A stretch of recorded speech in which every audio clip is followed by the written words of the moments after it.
एक जेल का कैदी कैसे बना लैम्बोर्गिनी कंपनी का मालिक। इंडिया के प्राइम मिनिस्टर नरेंद्र मोदी की सैलरी कितनी है और जानेंगे दुनिया के एक ऐसे देश के बारे में जहां बच्चा पैदा होते ही 1 साल का होता है।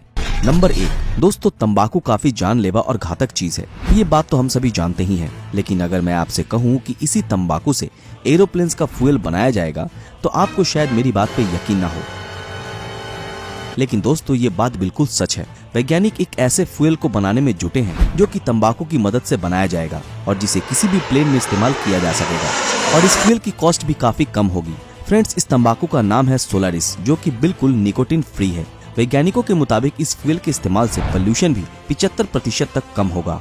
नंबर 2, हमारे देश भारत के प्राइम मिनिस्टर नरेंद्र मोदी तो पूरे विश्व में मशहूर हैं, लेकिन क्या आप ये जानते हैं कि नरेंद्र मोदी की सैलरी कितनी है और उन्हें ये पैसा कहां से मिलता है? दोस्तों, पीएम मोदी की सालाना सैलरी 19.2 लाख रुपए है, यानी उनकी मंथली सैलरी 1,60,000 रुपए है। पीएम मोदी की बेसिक सैलरी 50,000, तो वहीं सांसद से उन्हें स्टाइपेंड के रूप में 45,000 रुपए मिलते हैं। इसके अलावा भी डेली अलावेंस 2,000 रुपए और खर्च के लिए 3,000 रुपए दिए जाते हैं। पीएम मोदी को यह salary consolidated fund of India से मिलती है, जो कि देश के टैक्स पेयर्स का पैसा होता है। अगर आपने ये फैक्ट पहली बार सुना है तो एक लाइक जरूर करें। नंबर 3, लैम्बोर्गिनी कंपनी की शुरुआत फेरोसियो लैम्बोर्गिनी ने सन 1963 में की थी, जब लैम्बोर्गिनी कंपनी सिर्फ और सिर्फ ट्रैक्टर ही बनाती थी। शुरुआती दिनों में फेरोसियो इटालियन रॉयल एयरफोर्स में बतौर मैकेनिक काम किया करते थे और युद्ध में इस्तेमाल होने वाली गाड़ियों और इक्विपमेंट्स को रिपेयर किया करते थे। और इसी दौरान जब इटली ने सरेंडर कर दिया तब जर्मन्स ने वहां के लोगों को कैदी बना लिया,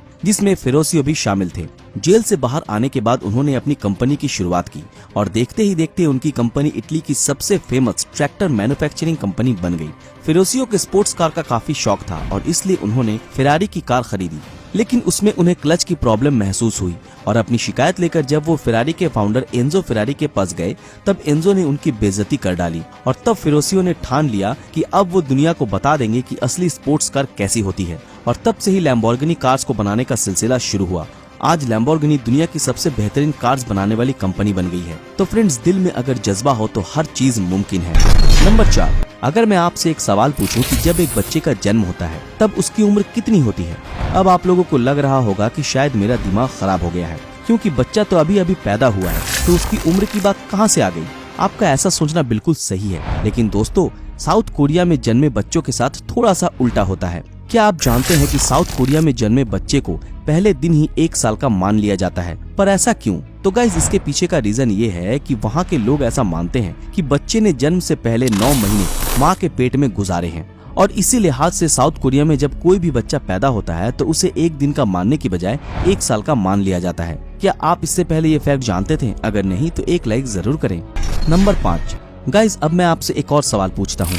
क्या आप ये जानते हैं कि टेलीफोन का आविष्कार किसने किया था? आई थिंक आप में से सारे लोगों का जवाब एक ही होगा। जी हाँ, वो व्यक्ति थे अलेक्जेंडर ग्राहम बेल। लेकिन इससे जुड़ी एक दुख भरी बात तो ये है कि जिस फोन का आविष्कार ग्राहम बेल ने पूरी दुनिया के लिए किया था, उसी फोन से वो ना तो अपनी बीवी से बात कर सकते थे और ना ही अपनी माँ से। क्या आप लोगों को इस ट्रेजेडी के पीछे का कारण पता है? दरअसल दोस्तों, उनकी माँ और उनकी बीवी दोनों ही बहरी थी, यानी उन दोनों को ही सुनाई नहीं देता था।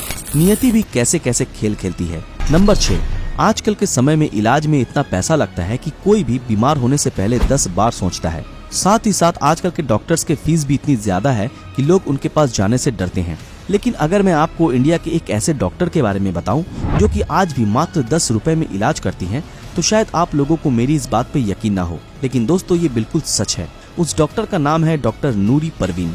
वो आंध्र प्रदेश के कुर्पा जिले में अपना क्लिनिक चलाती हैं और उनका ये सपना है कि वो एक दिन बहुत बड़ा खुद का हॉस्पिटल खोले और वहाँ भी मात्र 10 रुपए में ही इलाज करें। दोस्तों, इस डॉक्टर के जज्बे को हम दिल से सलाम करते हैं। नंबर 7, क्या आप ये जानते हैं कि दुनिया में सबसे ज्यादा खाए जाने वाला बिस्कुट कौन सा है? दोस्तों, इसका जवाब है पार्ले जी। जी हाँ दोस्तों, पार्ले जी, जिसके एक दिन में करीब 48 करोड़ पैकेट खाए जाते हैं, यानी कि हर मिनट में पार्ले जी के 10,000 पैकेट खाए जाते हैं। तो है ना ये मजेदार फैक्ट? दोस्तों, आज के लिए बस इतना ही। इनमें से कौन सा फैक्ट आपको सबसे ज्यादा मजेदार लगा, हमें कमेंट में जरूर बताएं। दोस्तों, अगर ये वीडियो आप लोगों को पसंद आया तो इस वीडियो को लाइक और ज्यादा से ज्यादा शेयर जरूर करें और जिन लोगों ने हमारे फेसबुक पेज को अभी तक फॉलो नहीं किया है वो तुरंत फॉलो कर दें। तो फिर मिलते हैं आपके साथ अगली वीडियो में, तब तक के लिए अलविदा।